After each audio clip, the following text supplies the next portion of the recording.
Okay. So I'm going to show you how to make what I'm totally in love with right now, which is a sprouted protein salad. So basically what I'm going to do is show you how to do the sprouting as well as show you how to make the salad. And the first question that Kara had, did you want to ask that question? Yeah, my question was, does any of these foods ever give you gas? Okay, so with go ahead and show this down here. So with the sprouted beans, it's very common for people to get gas initially. And what that is, there's two things. One, it has to do with food combining.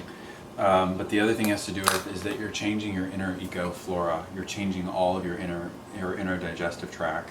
When you start eating living foods like this, you literally start to restructure your whole system. So for me, when I started eating living foods, it took me a couple of, probably about a week to get used to it, to the point of where my system was like, wow, this is amazing. I can digest this, and my bowel movements actually got more and more consistent, and everything worked out really, really well. The call for living foods from my system was very strong. My body was asking for the living foods. So usually what I help people kind of learn is what your body's asking for. If you start eating something that you're not really, looking for, and it's just a conceptual thing, like, oh, I want to be living on living foods, that's such a good idea. But if your body's not asking for it, then you're just going to be like, oh, what do I do with this? I don't know how to do this. So that being said, if you're starting to crave working with living foods, the sprouted protein salad is so amazing because it's very light and very alive, and it gives you all of those amino acids that your body's looking for without that heavy feeling from eating animal proteins that you can often get. So this is what we've got going on here. You able to see this? So I'm going to show you how to make the sprouts. I'm going to show you all the different things. This is a fungreek. It's sprouted fungreek. Can you see that? Mm-hmm. It's very delicious. I actually crave these almost the most. And then from there we have, these are sprouted lentils. So these are a pink lentil, and they're very yummy. So those are already soaked and sprouted. This is one that I'm making that I wanted to share with you. So basically what I do is I take a nice big jar like this, I fill it up. When you fill it up, usually it's about like right to there of the lentils, and then it fills up all the way up to here. So just so you know that, it's usually about double, sometimes a little bit more when you finally sprout it and hydrate it. So what I tend to do personally is soak them for overnight. And then what I'll do is I'll wake up in the morning, I'll come over to the sink, and I'll just pour a lot of this out and start changing the water. And that's so that you can really keep the water clean and really keep it so that it's nice and living water. So then from there, I'd kind of this is my technique that I use for myself. I just kind of get a little bit of that water out, as much of that water out as I can.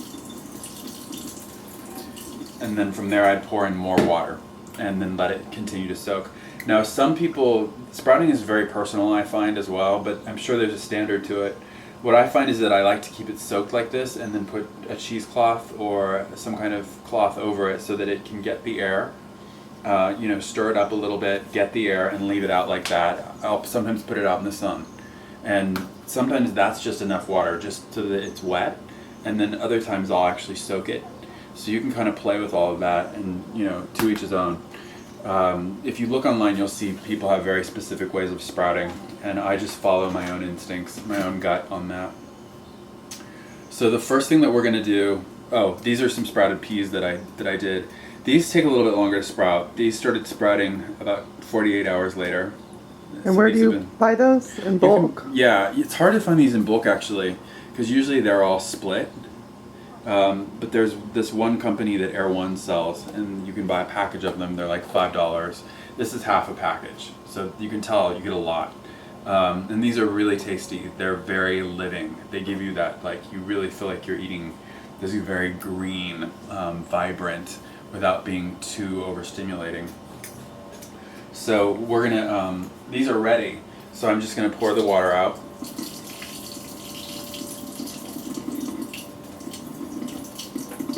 Okay, so we're gonna start making our salad now. And what I'm gonna do is just kind of follow this. Sometimes what I'll do is take the arugula and put just a little bit of that at the bottom.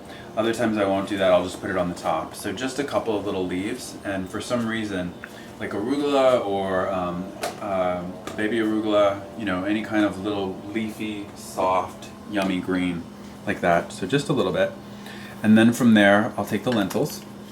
And what I tend to do, because this is a protein salad, so this is all about the lentils, it's all about the beans. I'll add a bunch of these. And for me, I'm a very hands-on person, so I'll just take stuff and just kind of feel my way into it. I love these. I can't get enough of them. So there's more pink lentils, and then this is that lentil blend. So I'm just going to take a couple of spoonfuls of this, just like that. And you can make this for, depending on how many people are eating, how much you want. This would be actually a full meal for me. So that's how that works. And then from there, you can start to add these peas if you want them. Very, very yummy peas. And this is about 48 hours worth of sprouting. I would let these sprout for another day. These sprouted overnight, they're almost ready. They're actually, I could eat them completely right now, or I could let them sit a little bit longer if I wanted to. So let's see. The other thing that I really am loving right now are organic sprouted soybeans. And there's a lot of information out there about soy right now that soy is not good. But there's something that happens when you sprout these and you mix them. The soy is very much like an estrogen. It's a very yin. And the rest, the lentils and everything else are very yang. So it starts to give you this sort of balance with your proteins. You're getting a lot of different amino acids, a full spectrum that I really like. So again, this is my very personal salad. It's something that I really am making for myself. And I like to break them up like this so that it gets smaller. It's a little bit more interesting with the textures. So then from there, what I do is I just start adding oil. And again, I'm all about just whatever feels good. More oils for me, it's always more. So as you can see, I'll start to soak this and really saturate it. And then if I wanted to add some hemp oil, I would. I'm not going to add hemp oil to this one. Another thing that's really nice with this is the coconut oil.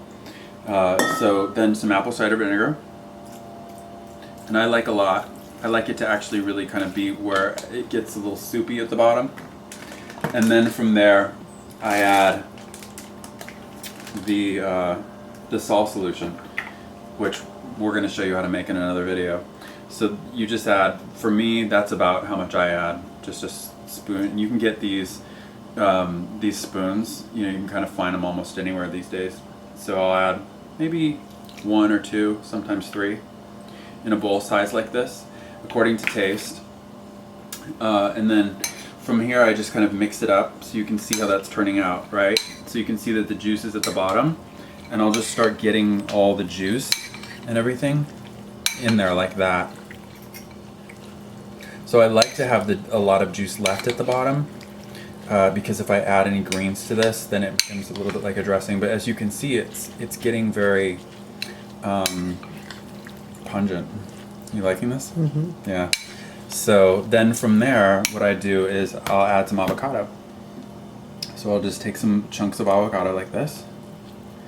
And I like things rustic and kind of, you know, kind of like chunky and raw and rustic. I'm not one of the, I don't like really pristine appearances. I do really well just with having things feel like they're forage, you know, so I can get in there and just have it be a really visceral experience. So that's pretty much the gist of that. If I wanted to add some more greens to that, the way that I would do that is just add it kind of around the edges. And then from there, I add a big, huge serving of some cultured vegetables. So I take some cultured vegetables like this and just take a good size, however much I'm craving that day, and put it right there, just right there on the side. And then that way I can kind of choose and select. The other thing that I would add from here is my nutritional yeast. Sometimes I add the nutritional yeast while I'm stirring it so that it gets really mixed up in there. But this is the other way I like to do this. So I add it in like this, Can you see how I just covered that? And then from there, I'll actually add a little bit of oil on top of it. It looks phenomenal. Yeah, just like that. And then, so what that does is it gives me that crunchy, salty taste that I'm looking for, and then I can start mixing it in. And it gives me that really visceral quality where I'm really getting into my food. See how the oils will start coming up? So I can literally come over here and eat some of it if I want it to be super wet, you know, and if I'm looking for more dry, I can go back over to the powdery zone with the fat. Sometimes what I'll do is I'll take coconut oils, like the chunk of the coconut where it's still hard, the oil, so that it's still in that kind of hard form, and I'll put chunks of those in there, which is really You mean coconut tasty. butter? Yeah, coconut butter. Coconut oil is the same thing, right?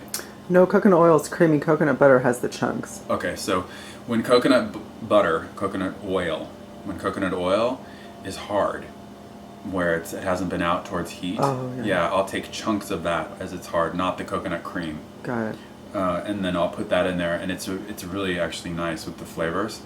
So the other thing that I'll do from here, this is the final layer, and again, this is so satisfying. I'll take these nuts and just start to crunch them up in my hands, just like this. And what kind of nuts are they? These are the sprouted almonds. Yeah. And they're already dried. And then I'll just go like that. And then it's done. And then I'll tend to put another pinch of salt just on top of it so that I can really get the salt flavor. So this, I don't know what this looks like to you, but it's really tasty. It looks a little smorgasbord. I don't know if that's the right term, but It looks phenomenal. it tastes delicious. So you have, this is a full protein salad, but the thing that's really nice about it is that with the apple cider vinegar and the salt, you're already activating all your enzymes. So you're already activating all the enzymes that you need to actually digest this. So it has all the enzymes, all the amino acids, all the minerals, everything that you're looking for. It's really satisfying. And with the different, like the sprouts, the yeast, the lentils, it's a really nice full spectrum protein. So there you go. Thank you. Enjoy.